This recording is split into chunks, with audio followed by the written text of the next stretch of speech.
choisir de nous rejoindre dans les cadres justement de votre grande édition d'information. À la une de ce journal, le processus de paix de Luanda, le président Joao Lorenzo s'est entretenu avec son homologue Paul Kagame.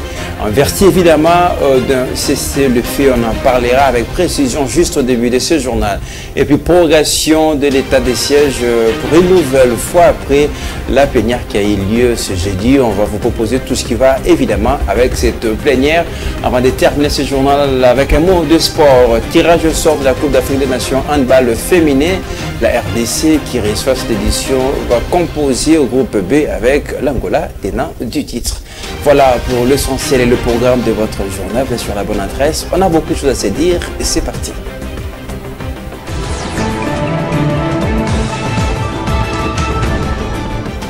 Merci de rester avec nous pour développer tous ces titres. J'en parlais au début de ce journal. Le processus de paix de Luanda, l'Angola intensifie ses efforts pour la paix en République démocratique du Congo. Joao Lorenzo s'est entretenu avec Paul Kagame par téléphone et Tete Antonio, émissaire du président angolais en mission à Kinshasa, justement pour rencontrer le président Félix-Antoine Tshisekedi Tshilombo. Regardez. Le président angolais Joao Lorenzo a eu une longue conversation téléphonique avec son homologue rwandais Paul Kagame ce jeudi matin dans le cadre des efforts diplomatiques visant à résoudre la crise sécuritaire persistante en République démocratique du Congo. Cette initiative s'inscrit dans la continuité des actions menées par l'Angola pour apaiser les tensions dans l'est de la RDC où des affrontements persistent entre les forces gouvernementales et divers groupes armés dont le M23. En parallèle, le chef de l'État angolais a dépêché son ministre des Affaires étrangères en tant qu'envoyé spécial à Kinshasa. Ce dernier a rencontré le président congolais Félix-Antoine Tshisekedi Tshilombo à la cité de l'Union africaine pour lui transmettre un message de Joao Lorenzo. Les négociations entre la RDC et le Rwanda, orchestrées sous la médiation de l'Angola, se poursuivent. Les 14 et les 15 septembre 2024, une 4e réunion ministérielle a eu lieu à Luanda. Durant cette session, l'Angola a présenté un rapport de ses discussions avec l'Alliance Fleuve Congo, une coalition politico-militaire incluant des représentants des groupes du M23. Toutefois, Kinshasa continue à rejeter l'existence et les actions de cette coalition, refusant toute forme de négociation directe avec l'AFC. Voilà tout ce qu'on peut vous dire de ces processus de paix des Luanda, toujours à la recherche de la paix complète dans la partie est de la République démocratique du Congo. Venons-en à présent à autre chose. 12e conférence des présidents du Parlement africain. Le président de l'Assemblée nationale congolaise, Vital Kamerhe, appelle le pays africain à bannir la guerre et à cultiver l'unité sur les continents. Vital Kamerhe a aussi martelé sur les trames qui sévissent évidemment dans la partie est. On rappelle dans le Nord Kivu et l'Uturi à cause de l'agression rwandaise et ougandaise. Les précisions dans cet élément de Alengoma. Depuis son avènement à la tête de l'Assemblée nationale, le professeur Vital Kamerhe intensifie la diplomatie parlementaire axée essentiellement sur la sensibilisation de la communauté internationale et des pays frères d'Afrique sur le drame que vit la population du Nord Kivu et de l'Ituri à cause de l'agression rwandaise et ougandaise. Le jeudi 19 septembre 2024, du haut de la tribune de la 12e conférence des présidents des parlements africains, le professeur Vital Kamerhe a interpellé ses pairs africains sur le danger que court l'Afrique en laissant porte ouverte aux conflits armés entre États, comme c'est le cas avec la guerre d'agression dont est victime la République démocratique du Congo dans sa partie Est. Il fait savoir que par sa position stratégique, la RDC n'a pas la vocation de faire la guerre à ses voisins, mais elle a plutôt une ambition, celle de booster le développement de l'Afrique. Pour les speakers de la Chambre basse du Parlement, l'Afrique idéale est celle qui tournera définitivement la page des guerres et conflits entre Africains et qui se mobilisera autour d'une vision partagée pour le bonheur de son peuple. La stratégie de la République démocratique du Congo pour asseoir ou participer à l'instauration de la zone de libre-échange est de commencer d'abord par l'intégration des différentes sous-régions. La SADC, la communauté des États d'Afrique de l'Est, la communauté d'Afrique centrale, l'Afrique de l'Ouest et le Maghreb. Et ceci ne peut se faire que si nous arrivons à instaurer la paix sur l'ensemble de l'Afrique. Je dois souligner, chers collègues, que les efforts que nous sommes en train de vouloir impulser à partir de nos réflexions, les efforts de développement qui doivent concrétiser notre rêve de voir l'Afrique s'élever et marcher, risquent d'être annihilés si nous n'arrivons pas à ramener la paix sur l'ensemble de l'Afrique. D'autre part, Vital Kamerhe a épinglé la position stratégique de la République démocratique du Congo qui lui confère le statut de pays solution aux grands problèmes d'Afrique et du monde. Un accent a été mis sur les ressources minières, l'énergie avec le projet Grand Inga. En effet, la République démocratique du Congo peut être utile à elle-même et à l'Afrique dans plusieurs domaines. Dans le domaine de la lutte contre la pauvreté, nous avons des réserves de terre de 80 millions d'hectares accessibles et de 40 millions d'hectares irrigables. Notez aussi que dans son discours, le speaker de la Chambre basse du Parlement a brossé les efforts déjà entrepris par le président de la République, Félix Antoine Tshisekedi Tshilombo, notamment sur la gratuité de l'enseignement des bases qui a permis de réduire à plus de 80% les taux d'analphabétisme en République démocratique du Congo. Il est revenu aussi sur la couverture santé universelle avec la cristallisation sur la gratuité de la maternité et sur l'ambitieux programme du développement des 145 territoires. Allez, on revient au pays dans les objectifs domestiques. Les députés nationaux ont adopté sans débat les projets de loi portant prorogation de l'état de siège au Nord Kivu et à Ituri. L'adoption a eu lieu ce jeudi 19 septembre 2024 lors de la première plénière de septembre, présidée par le premier vice-président de la Chambre basse du Parlement. Les précisions, les détails, il faut de plus avec Alain Ngoma. Regardez. Après la cérémonie inaugurale le lundi dernier de la session ordinaire de septembre 2024, l'Assemblée nationale a tenu sa première plénière le jeudi 19 septembre 2024. Un seul point était inscrit à l'ordre du jour de cette plénière présidée par le premier vice-président de la Chambre basse du Parlement, Jean-Claude Tshilombaye. Il s'agissait notamment de l'examen et l'adoption du projet de loi portant autorisation de la prorogation de l'état de siège sur une partie du territoire national, à savoir les provinces de l'Ituri et du Nord Kivu. Ce projet de loi défendu par le ministre d'État en charge de la justice, Constant Mutamba, devant la représentation nationale au nom du gouvernement, a été ainsi adopté par les élus du peuple sans débat à la suite d'une motion de l'honorable Moulumba. 331 personnes, 331 députés ont voté pour, 4 ont voté contre et 3 se sont abstenus. Au regard de ce qui précède, le projet de loi portant prorogation de l'état de siège dans certaines provinces du territoire national est adopté.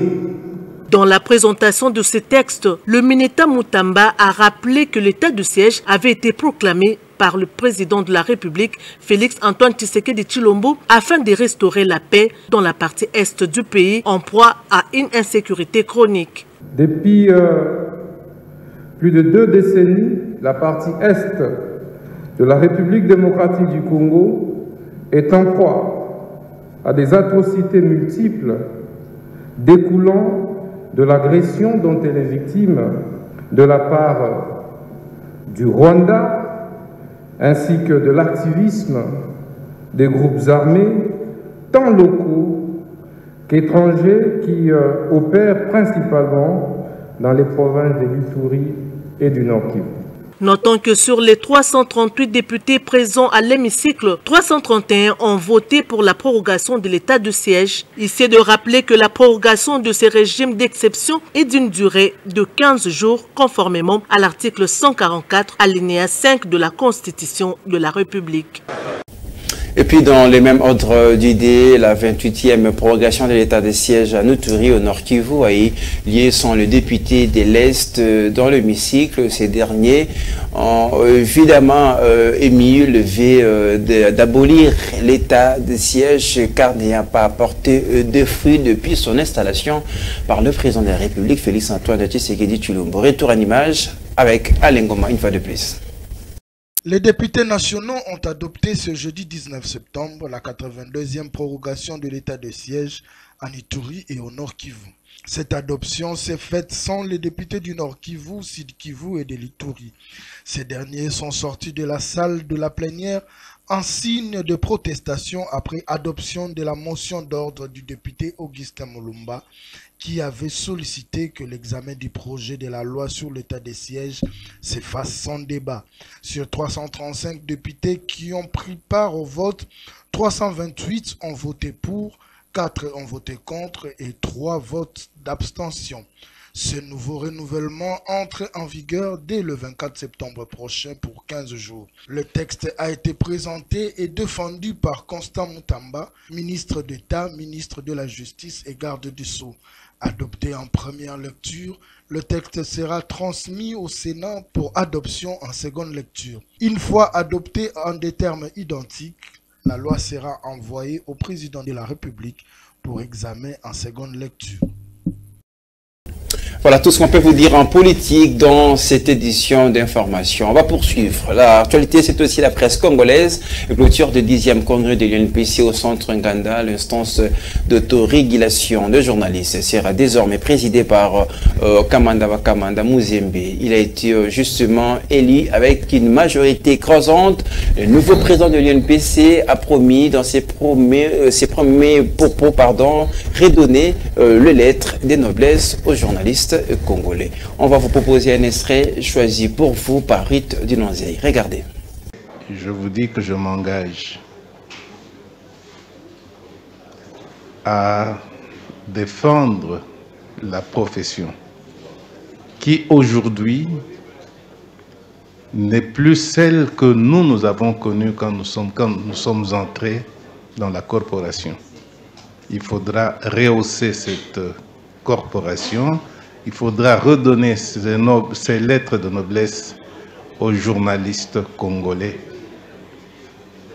Et pour cela, il faudra avoir des entreprises de presse viables, des véritables entreprises de presse qui sachent payer les employés, assurer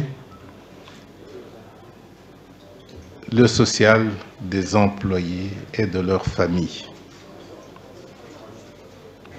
Parce que ces employés-là ont également besoin d'une retraite honorable. Je crois que j'ai dit tout ce que je pouvais dire. Pour l'instant, l'émotion est grande.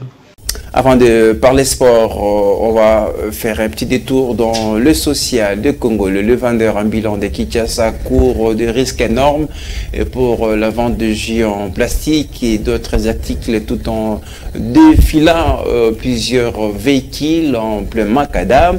Eh bien, ils ont été interrogés par nos reporters sur cette situation qui, évidemment, les met en beaucoup de difficultés. Allez, on va regarder. La vente sur les grandes artères dans la ville de Kinshasa est devenue un phénomène fréquent à l'heure actuelle qui met en danger la vie de plusieurs vendeurs. En effet, la vente de jus, eau en bouteille et autres accessoires tout en défilant entre plusieurs véhicules en plein macadam suscite plusieurs réactions en termes de risques que courent ces citoyens. Certains pensent que cette technique fait augmenter la clientèle. D'autres, par contre, déplorent ce phénomène et demandent aux autorités de la ville d'établir des endroits pour ces vendeurs car la vie n'a pas de prix. balukela biso kwa mwa place eza keno biso tofanda po soki kopo esili tozonga na mboka bien tolingi te keno mituka izoleka e tracer biso na makolo boye ezala fo makasi yo mokonzi ya mboka alukela biso place ya oteka. Eza situation moza très risquant parce que bazo courir na ba risque belé. Finalement il faut l'État trouver un cadre approprié pour Tchabangu parce que au moins que temps bazo quand tu as prince, tu as un problème de handicap et bien la vie. Donc l'État est obligé à avoir un cadre très approprié pour Tchabangu. Aucune vie ne vaut le bien matériel. Ces vendeurs doivent prendre conscience du danger qu'ils courent. Aux autorités de prendre des mesures afin de mettre à l'abri tous ces vendeurs pour éviter de pertes en vies humaines.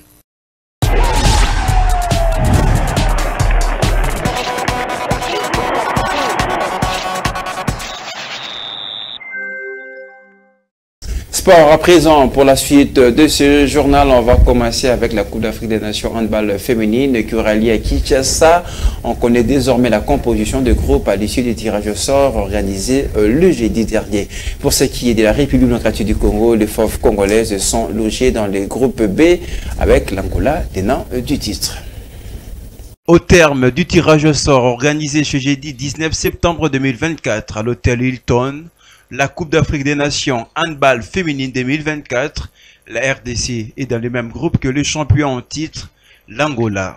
Les Congolais ont choisi de conquérir dans le groupe B en compagnie des champions en titre et vainqueurs des 12 des 13 dernières éditions, l'Angola, je citais. Parmi les adversaires des fauves congolaises, nous comptons également la Tunisie, la Guinée, le Cameroun et l'Ouganda. Un groupe très relevé puisque le Cameroun est finaliste de l'édition précédente. Par ailleurs, les Lions avaient éliminé les Congolais en demi-finale un certain 16 novembre 2022 à Dakar. Un tirage voulu par la République démocratique du Congo puisqu'en tant que pays organisateur, les Congolaises ont été invitées à choisir leur groupe par les canaux de la capitaine de l'équipe, je cite, Christiane Moissessa. Cette dernière a opté pour le groupe B, une préférence qui interroge au regard du tableau compliqué qui attend le Congolais. La ville-province de Kinshasa abritera du 27 novembre au 7 décembre 2024 la compétition reine du handball féminin africain. 12 équipes prendront part à cette compétition en deux phases. Nous aurons d'abord la phase de groupe avant la phase finale. Et puis en football, pour terminer, les Léopards messieurs retrouvent le top 10 du classement FIFA en Afrique après leur belle performance, je rappelle, contre la Guinée et l'Éthiopie. On voit tout cela en image avec Rabi Fouka et Samuel Ilunga. Fort de sa 58e place grappillée dans le giron mondial, la RDC caragole en ordre utile. Les indices FIFA affichent au vert avec 1416,91 qui permet à la RDC de retrouver les meilleurs positionnements possibles. La progression est plus belle pour la nation congolaise en 6 derniers mois. Entre mars et septembre, elle a fortement progressé en gagnant 5 places coup sur coup. Les beaux résultats affichés depuis la dernière Coupe d'Afrique des Nations continuent à porter ses fruits de la manière escomptée. De janvier à ce jour, la nation a enregistré 4 victoires, 2 défaites contre 6 matchs nuls en 11 matchs. Le plus significatif est censé acquis dernièrement contre la Guinée et l'Éthiopie pour l'entame des éliminatoires de la Coupe d'Afrique des Nations CAN Maroc 2025. 2 victoires avec caractère sans prendre un moindre but afin de se placer en premier du groupe H avec 6 points. Pour maintenir cette bonne dynamique croissante, le cap est mis pour le mois d'octobre où les 11 défiera en double confrontation de la 3e et 4e journée des éliminatoires Coupe d'Afrique Maroc 2025, la Tanzanie. Il devra mettre donc le boucher double devant une sélection tanzanienne qui lui a donné du fil en janvier à la CAN Côte d'Ivoire en arrachant un nul de 0 but partout. C'était le tour d'horizon d'actualité sur FM Télévision. Madame, Monsieur, merci à tous de l'avoir suivi. La prochaine édition vous revient dans une demi-heure sur 2 antennes, mais il reste tout de même en continu sur notre chaîne YouTube. Tapez Fondation Balba Télévision. À très bientôt avec le même plaisir.